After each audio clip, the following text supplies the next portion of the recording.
Okey-doke. Welcome to the first video of the Economic Growth and Sustainable Development course.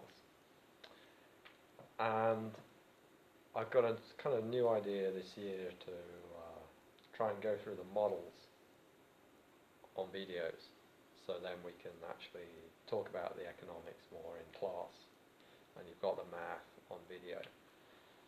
So this is my first try at doing that. And the first model we're going to look at is this super simple one on technological progress and Malthusian growth. And I've basically got a crib sheet over here. I don't know if you can actually even read that or see it on the video, but it doesn't matter because I'm going to write the stuff here, but I'm going to use it to help me. So let's see how this goes. So what's this model all about? So the Malthusian model is basically about population growth on a finite area. So the question is, how many people can survive on a finite area? And the better technology you have, in this case obviously agricultural technology, effectively we rule out fishing and stuff, then the more food you can get out of that area, the more people you can survive. But how do you develop better technology? You need people to come up with new ideas. So the more people there are, the more new ideas you can come up with, and you can have even more people. And we're assuming here that the environment here is resilient. So you're not trashing the environment. There's no risk of trashing the environment by having too many people and ruin, so everyone then dies or something because you've destroyed, you've like cut off the branch you're sitting on.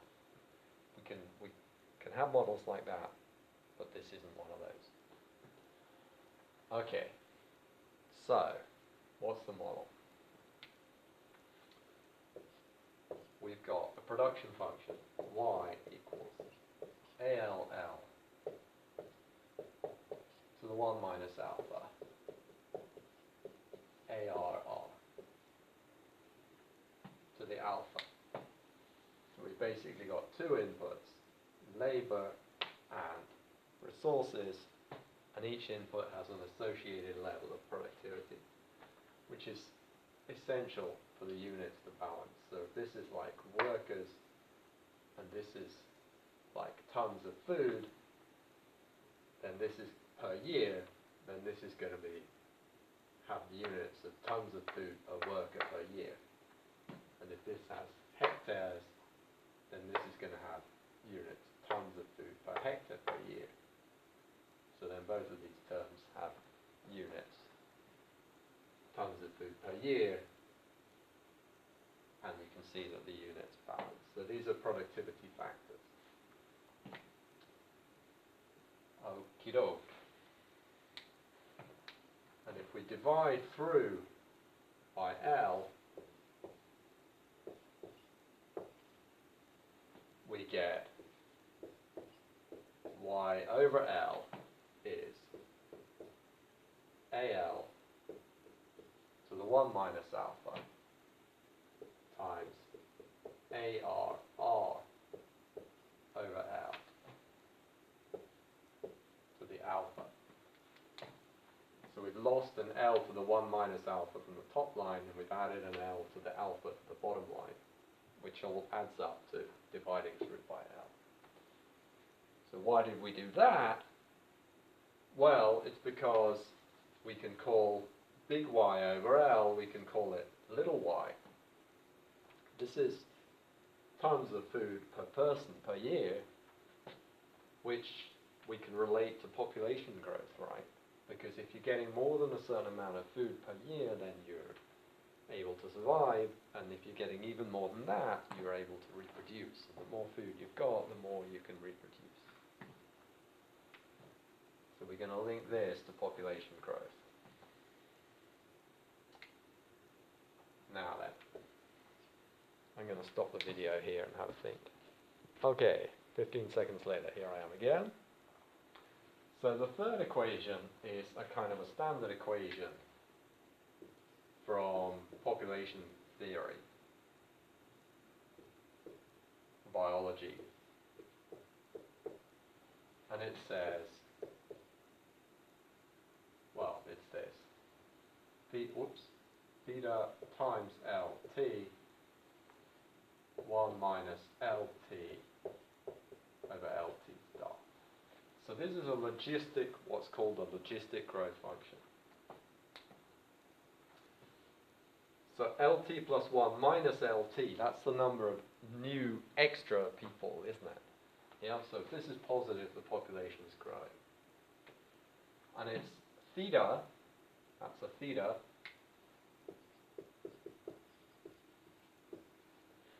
times the existing population. So if you've got, if this is given some number, then say this is 1, okay, and theta is also 1. Then if LT is 100, we've got LT plus 1 minus LT is 100. If LT is 200, then LT plus 1 minus LT is 200. The point is that the more people there already are, for a given rate of population growth, that's going to be a bigger absolute number of new people.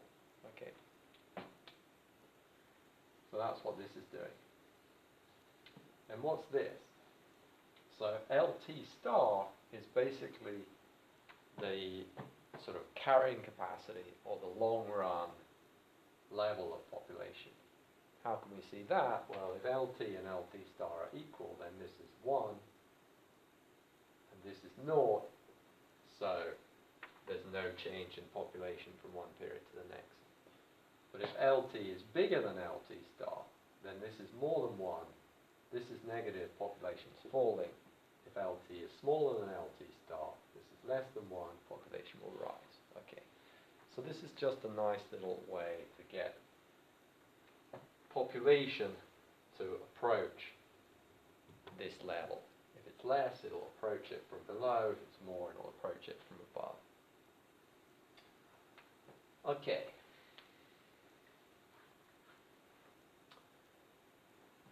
So, I'm going to have another think here.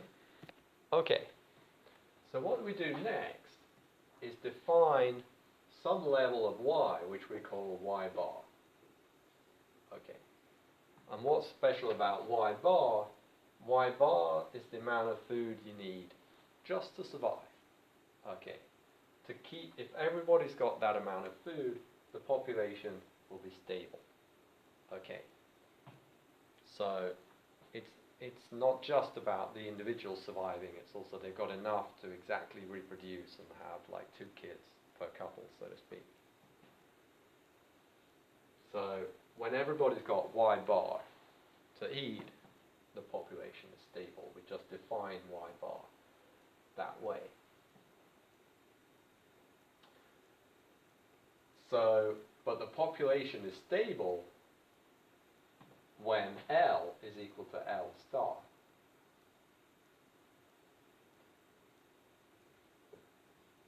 So we can write that y bar is this. Because if this holds, if y bar equals this, then when L is L star, we get, everybody gets y bar to eat, and the population will indeed be stable. Okay, so this is key because we've linked the sort of production function to the sort of reproduction function, if you like. So then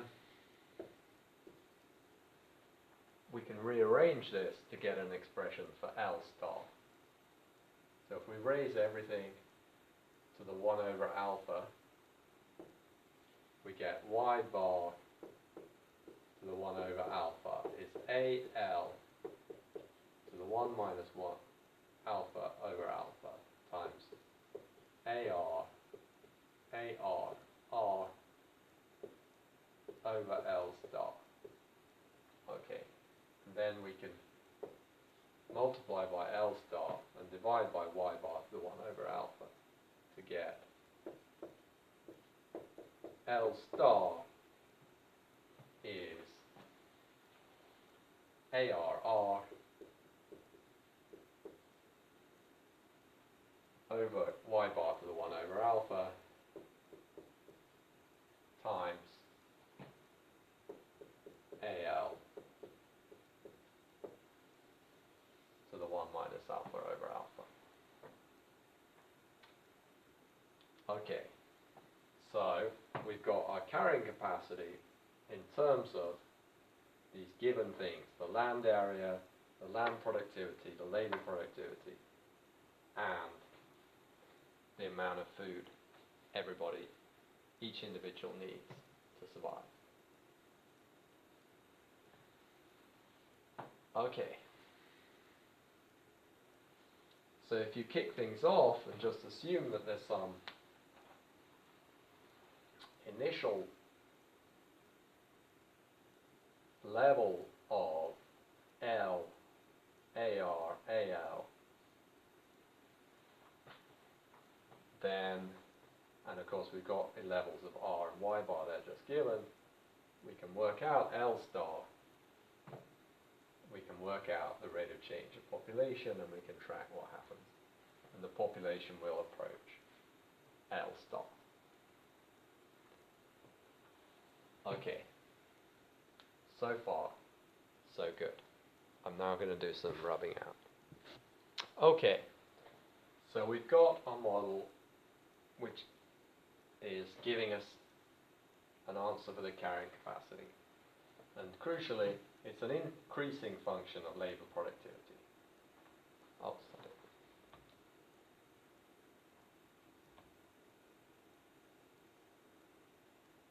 Okay. Yeah, carrying capacity is an increasing function of labour productivity. But what's labour productivity? Well, the whole point of this is that labour productivity increases. And, oh, I don't want that pen. We say that labour productivity AL T plus 1, or, sorry, I'm going to follow what I've done over there. ALT over AL T minus 1 is equal to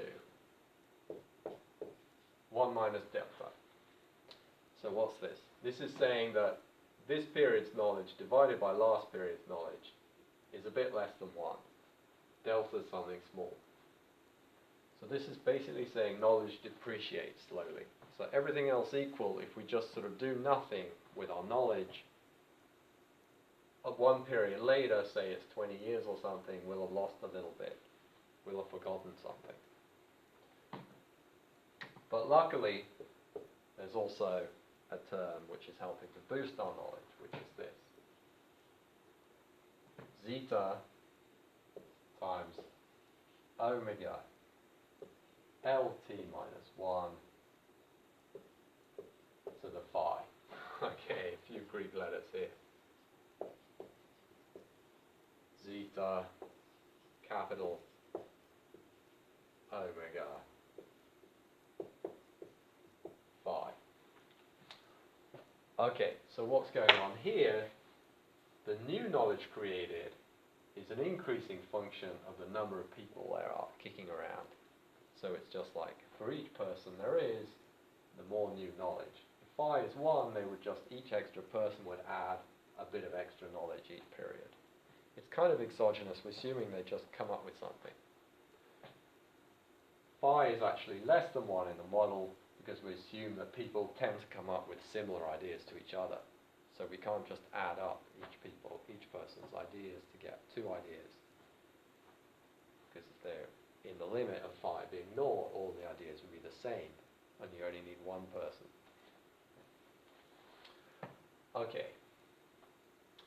So this is the idea here, that the more people there are, the faster the total stock of ideas and thus productivity is going to grow. And basically this is it then, that's our model.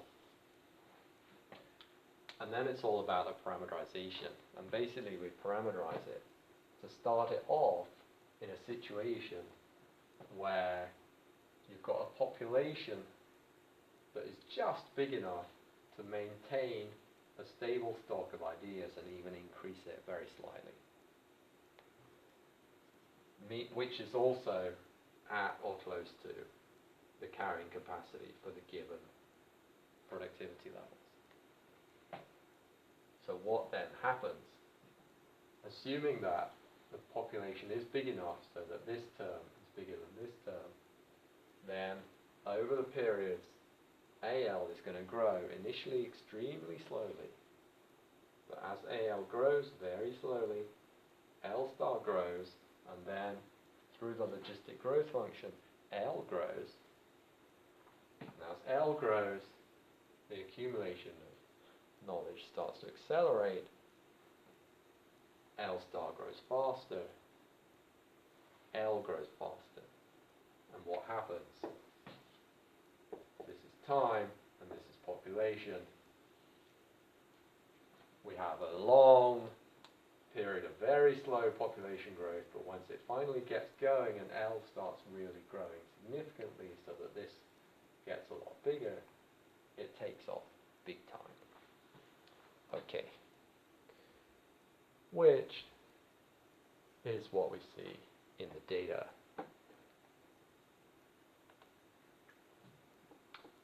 So what have we got in the data?